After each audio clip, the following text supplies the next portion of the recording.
We watched The Wrong Missy, and I wish I had not. Whoever thought of that quip where they say Happy Madison is just a company where Adam Sandler has figured out a way to spend every summer with his friends, half-assing making a movie and shoving it out to you. They're absolutely right. And this movie is like the worst offender I've ever seen. Uh, it's 90 minutes long and it feels 45 minutes too long. Uh, I like David Spade. I picked it because I saw David Spade on the thing, and I went, oh man, you know what? I like David Spade. This will be fun. And I was wrong. Uh, Everything that should be good about this is really what's bad about it. The movie is just your generic. It is the exact same Happy Madison meet cute half-ass romance you've seen 100 times before. It was funny in the 90s, but it was somewhat generic then, and they never evolved from that formula. Weirdly, Lauren Lapkus has been around for, 15-ish years in her career. She does great in this. She's such an obnoxious, fun character. Most of the movie you'll spend basically looking forward to seeing her. Uh, Geoff Pearson really does a great job being Geoff Pearson. I've never really seen him do a role other than that. I'm sure he has.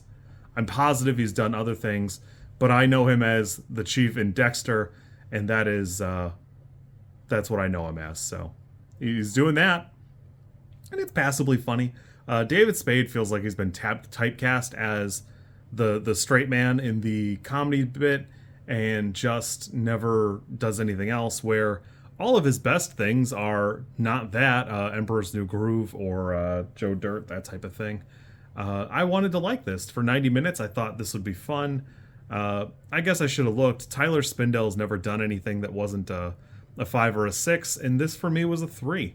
Uh, I like Nick Swardson and stuff, and I hated this. I wanted it to be fun and exciting, and at the end of the day, even the Vanilla Ice cameo at the end doesn't really do anything for me. He's just there. That none of the set pieces feel particularly good.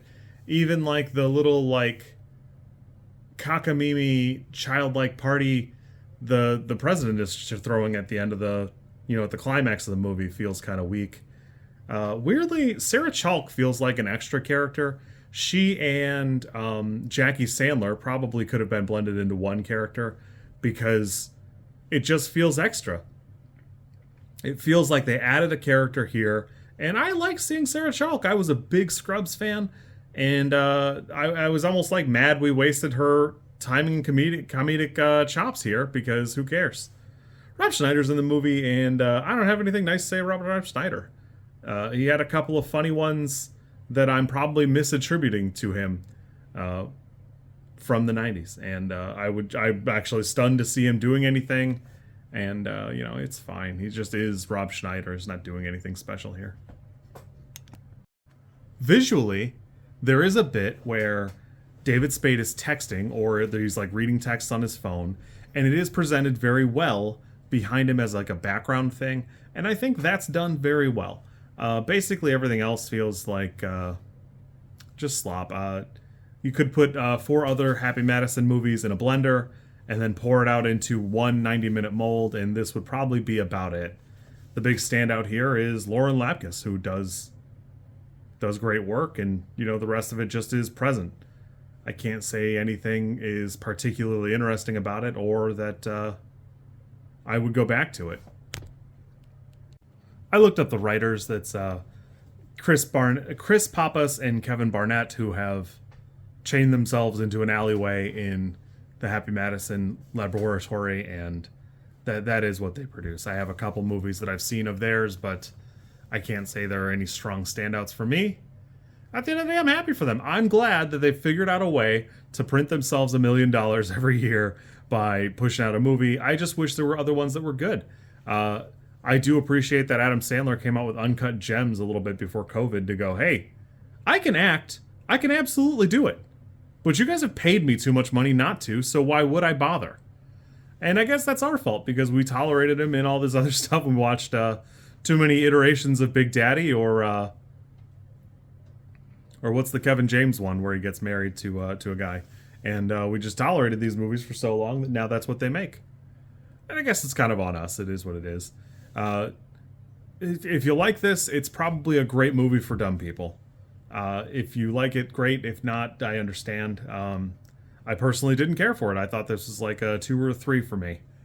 It's not doing anything worth doing, and it'll actually annoy me when I go to make a thumbnail for this, because I won't be able to find something that adequately conveys my derision. I've never taken that photo of the puppets where he's so derisive and not just exhausted. You kids be good. I'm gonna go watch something else. If it is equally bad, I might have like a little baby crash out or something.